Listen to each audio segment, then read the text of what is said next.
আজকে মেয়েদের রাতের বেলা ডিনারে আবদার ছিল, মা রোল করো না, রোল খাবো। আর এখনকার যা পরিস্থিতি, বাইরের কেনা রোল খেতে ভালো, কিন্তু ওর মধ্যে কোনো হাইজিন একদমই কিন্তু মেনটেন করা থাকে না। তো আমিও মেয়েদের উত্তরে সেরকম কিছু না বলে বললাম, ঠিক আছে, আজকে রাত্রিরের ডিনারে রোলই হবে। প্রথমেই কিছুটা ময়দা নিয়ে মেখে নিলাম। ময়দা মেখে নেওয়ার পরে সেটা পরোটার যেরকম লেচি সেই রকমই লেচি কেটে নিলাম।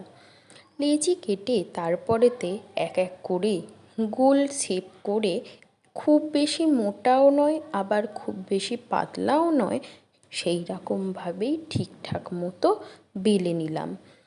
বেলে নেওয়ার পরে এক এক করে সবকটা পরোটা সেঁকে নিলাম। দেখতে হবে যেন না খুব বেশি সেঁকা হয়ে যায় পরোটাগুলো, তাহলে কিন্তু রোল যখন ডিমের সাথে ভাজা হবে তখন কিন্তু সেগুলো খুবই বেশি পুড়ে যাবে। তারপরে একটা পাত্রের মধ্যে ডিম ফাটিয়ে ভালো করে গুলে নিতে হবে। তারপরে সসপ্যানের মধ্যে একটু তেল দিয়ে আর ডিমটা দিয়ে দিতে হবে।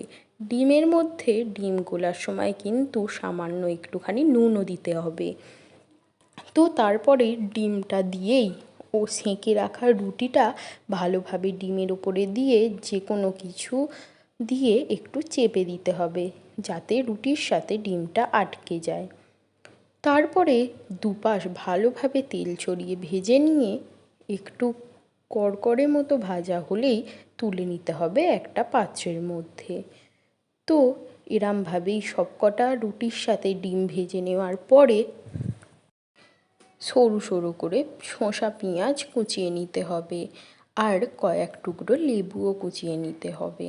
রোলটা মোড়ার জন্য সরু সরু করে পেঁয়াজ কুচি, শসা কুচি আর কয়েক টুকরো কাঁচা লঙ্কা, তার সাথে একটুখানি সামান্য লেবুর রস আর নুন ছড়িয়ে তার মধ্যে টমেটো সস আর চিলি সস দিয়ে ভালো করে মুড়ে নিয়ে একটা কেটে রাখা কাগজের মধ্যে ভালোভাবে রোল করে নিয়ে নিচে দিয়ে একটুখানি মুড়ে দিয়ে এইভাবেই প্রত্যেকটা রোল এক এক করে সাজিয়ে নিতে হবে।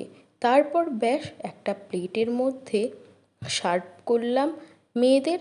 ব্যাস, মেয়েরা তো খুব খুশি। মেয়েরা খুশি মানে আমিও খুশি।